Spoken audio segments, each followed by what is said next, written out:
తన కోపమే తన శత్రువు, తన శాంతమే తనకు రక్ష. దయ చుట్టంబౌ. తన సంతోషమే స్వర్గము, తన దుఃఖము నరకమండ్రు తథ్యము సుమతి. తన కోపమే తన శత్రువు, తన శాంతమే తనకు రక్ష.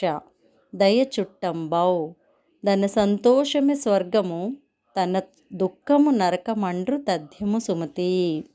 ఈ సుమతి పద్యానికి భావం: తనలో ఉన్నటువంటి కోపమే తనకి శత్రువు, తన శాంతయే తనకు రక్షించేటటువంటి రక్షక కవచము. అలాగే తనలో ఉన్నటువంటి దయాగుణం ఏదైతే ఉంటుందో అదే అతనికి బంధువు అవుతుంది. తన సంతోషము కన్నా వేరే సౌఖ్యము, దుఃఖము కన్నా వేరే నరకము ఉండవని చెప్పి ఈ పద్యానికి భావం.